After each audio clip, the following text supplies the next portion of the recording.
À 57 ans, Pierre Scholler est un jeune réalisateur.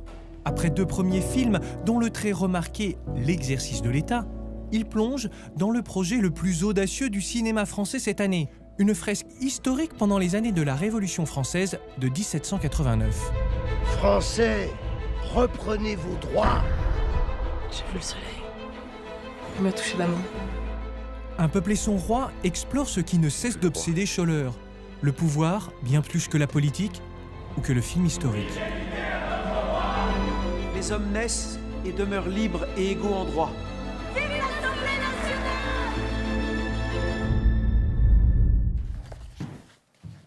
Bonjour Pierre, j'ai vu que vous étiez à l'aise. Je suis venu avec un petit verre d'eau parce qu'on va pouvoir parler de Cinoche. Je me dis que ça ferait l'affaire. Ça va, vous êtes bien installé? Ouais, très bien. Bon, nous voilà plongés dans l'histoire, dans ce qu'elle a de plus foisonnant, dans ce qu'elle a de plus passionnant, parce que dans ce qu'elle a de plus vivant avec votre film. L'histoire et la politique, je pense que ça va être les 2 fils qu'on va tirer pour parler de votre cinéma et du cinéma qui vous inspire. La dernière fois qu'on s'est rencontrés, c'était au moment de la sortie de votre précédent film, L'exercice de l'État. Et vous me disiez que le film qui vous avait servi de modèle, c'était le film de Pakula, Les hommes du président. Et là? S'il y a un film qui m'a aidé, par exemple, c'est Les 7 samouraïs. Alors, pourquoi? C'est bien. Pourquoi? Parce que, d'abord, c'est un film magnifique. Et il y a un truc dans Les 7 samouraïs qui est vachement intéressant, qui est le rapport entre le collectif et les 7 samouraïs. C'est-à-dire tout ce qui se joue au découpage entre le village et les 7 samouraïs, et comment il arrive à distinguer des figures de villageois qu'on suit, mais aussi une collectivité, un groupe. Et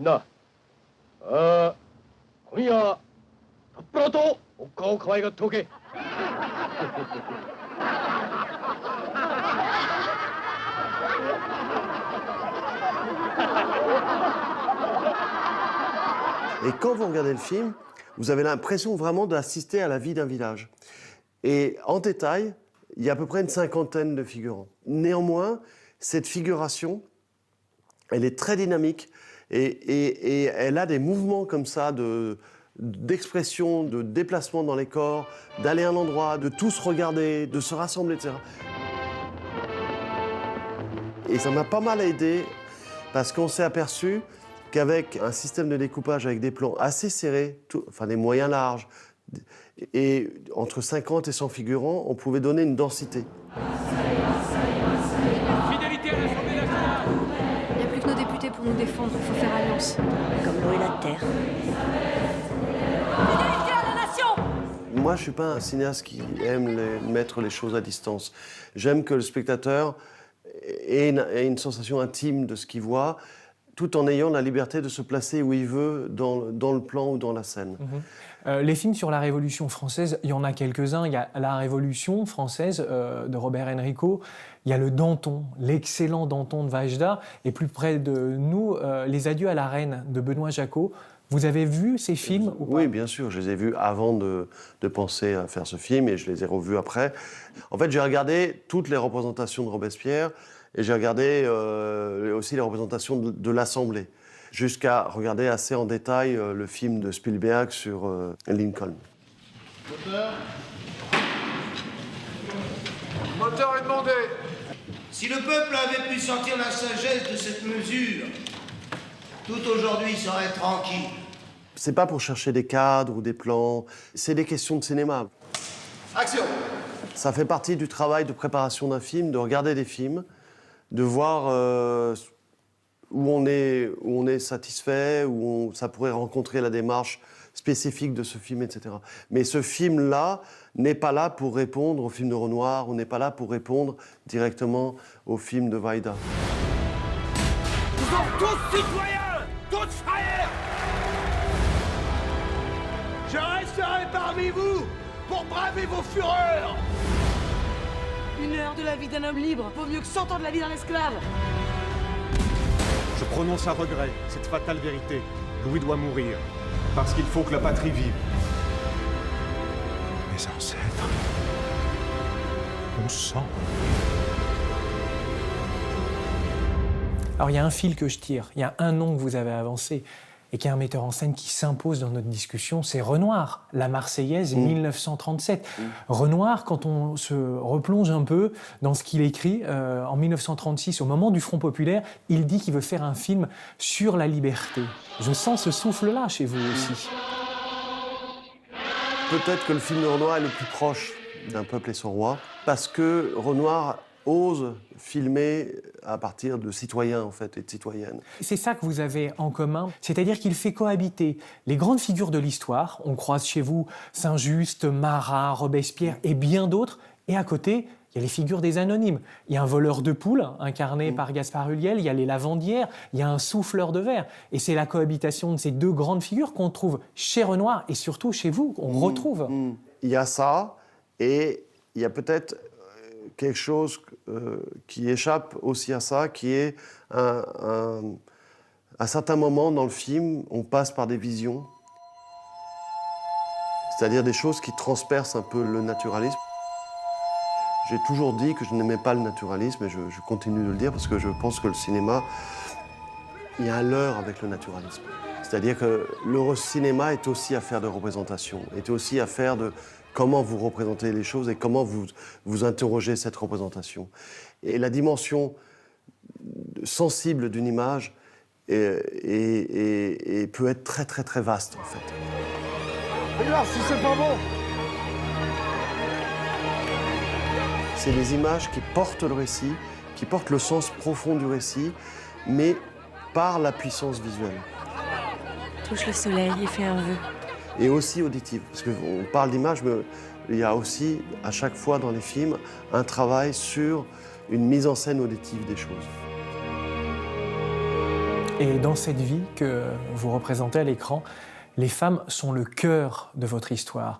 Et s'il y a un metteur en scène qui les a peints magnifiquement, c'est Ingmar Bergman. Et Mizoguchi. Et Mizoguchi, oui. Je dis Mizoguchi parce que c'est un de mes cinéastes fétiches. Et Bergman aussi, évidemment. Ja, ska vi börja då hörni? Då tar vi börja. Sådär. Ställer vi dem sträcka då. Ingmar Bergman, un maître autant qu'une légende. Celui qui a disséqué les rapports humains et leur violence comme personne fait l'objet de 2 documentaires et d'une rétrospective à l'occasion du centenaire de sa naissance.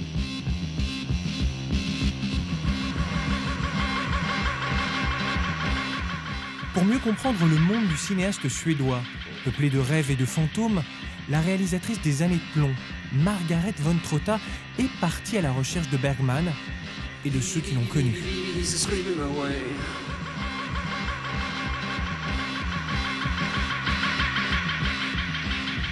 C'est un homme et un être et un cinéaste tellement complexe et tellement aussi extrême dans les émotions et dans ce qu'il a fait et dans ce qu'on ne peut pas trouver la fin.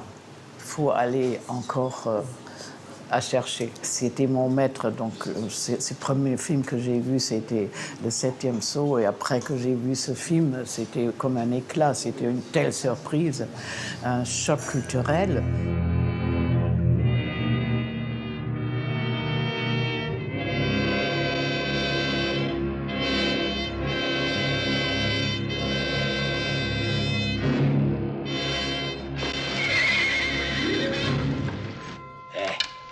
C'était le premier film, le premier vrai film que j'ai vu, parce qu'avant, je ne suis pas allée au cinéma. Donc c'était vraiment le premier film et ça m'a ébloui.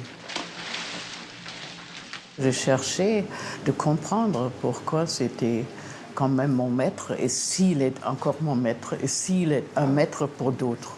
Et j'ai essayé de trouver des gens qui avaient des choses à dire et qui l'ont aimé ou dans leur jeunesse ou encore aujourd'hui.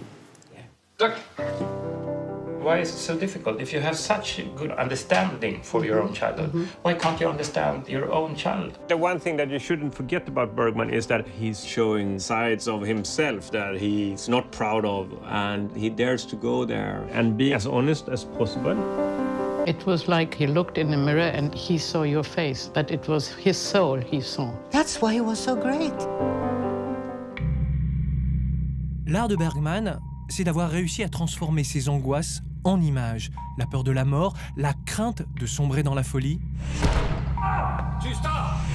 Ces films d'une noirceur palpable traduisent les démons du cinéaste. S'il n'avait pas fait des films où on pouvait mettre tout ce qu'il ressentait, tous ses cauchemars, toutes ses angoisses et toutes ses critiques envers lui-même et envers d'autres dans son œuvre, peut-être il serait fini dans une clinique psychiatrique. Parce qu'il a été 2 fois pendant sa vie, même 3 fois.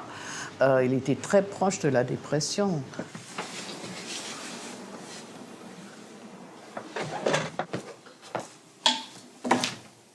God dag, fru Fågler. Jag heter syster Alma. Jag har blivit anställd för att ta hand om er under den närmsta tiden. Truffaut a dit de lui que c'est le metteur en scène le plus autobiographique qu'il connaisse. Et ça, si on connaît sa vie et après on voit ses films, on voit très bien où c'est comme un album de photographies. Är det bra så? Godnatt, fru Fågler. Så gott. C'est comme une transposition souvent de ses propres émotions ou sa propre vie dans le film. Bibi Andersson, Liv Ullmann ou encore Harriet Andersson, les femmes sont véritablement au centre de l'œuvre de Bergman, incarnant des personnages puissants, insolents, indépendants et libres. Au plus près du visage de ces actrices, Bergman s'impose comme un véritable portraitiste de femmes. Il connaissait bien les femmes. Et quand on pense au film de Bergman, on pense surtout à ces femmes et à ces actrices. Il savait tirer d'elles tout ce qu'ils avaient. Il faisait le soir, il les invitait, il mettait une chandelle et il les demandait de leur vie, de leur mariage, de leurs sentiments, etc. C'était vraiment quelqu'un comme un pêcheur, non? Dans le profond de ton âme. Finalement, pour Bergman, le cinéma n'est que le miroir du spectateur, où celui-ci peut regarder sans crainte ses hontes, humiliations et névroses. Ja, det var någon regissör som sa att en filmregissör är en person som aldrig hinner tänka för bara problem. Det tycker jag nog är den närmaste definitionen man kan göra. Bergman, il y a une petite citation dans votre film. Voilà, je vous ai dit ça tout à l'heure, évidemment, ça vous intéresse. Mais oui. Oui, il y a une petite citation au moment de la scène de l'accouchement, qui est une scène qui est d'ailleurs assez marrante parce que l'atelier, c'est la première fois où l'atelier est coupé en 2 par un drap blanc qui isole un espace près de la cheminée. Et de l'autre côté, les hommes continuent à travailler et à se poser des questions sur ce qui se passe. Et il y a un moment donné que, comme je voulais que ce moment soit vraiment habité à la fois de on va dire ça, la fraternité féminine, quelque chose de profond, des femmes entre elles qui aident une femme à donner la vie. Et je voulais donner une intensité à ce moment, et évidemment m'est revenu un plan de Bergman de cris et chuchotements avec la nourrice.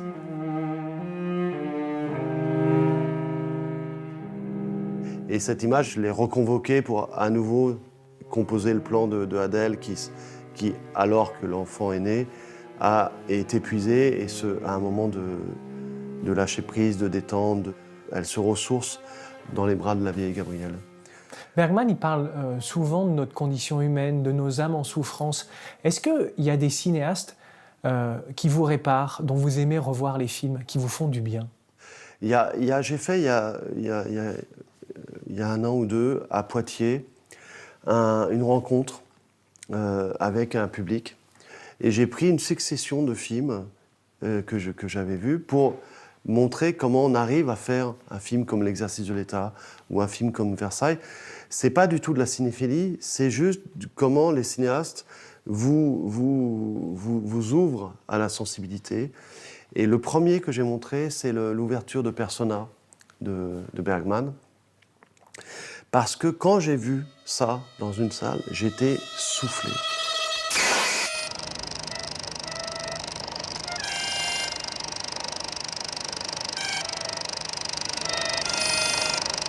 J'étais stupéfait, j'étais plus le même. Je me disais, mais comment c'est possible.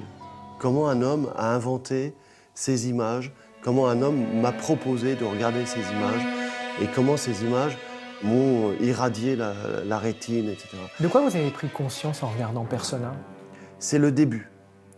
Et vous avez pris conscience de quoi? De la force du cinéma. La puissance des images? De la puissance du cinéma.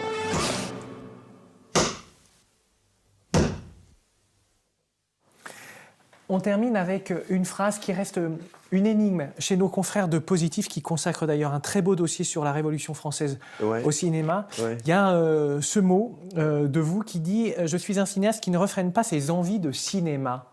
Elles sont où vos envies de cinéma, Pierre Scholler?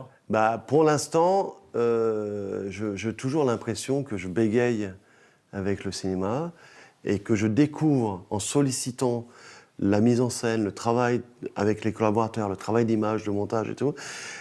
Mais j'ai l'impression d'explorer un petit territoire et que c'est encore immense. Et encore là, par exemple, quand je vois ce qu'on peut faire avec un maquillage sur un comédien, quand je vois ce qu'on peut faire avec les effets spéciaux, allez, vite au travail. Vite au prochain. Vite au prochain. Eh ben, on va vous suivre. Merci de nous avoir invités dans votre cinéma. Non, c'est le cinéma de tout le monde. Merci. À bientôt. À bientôt.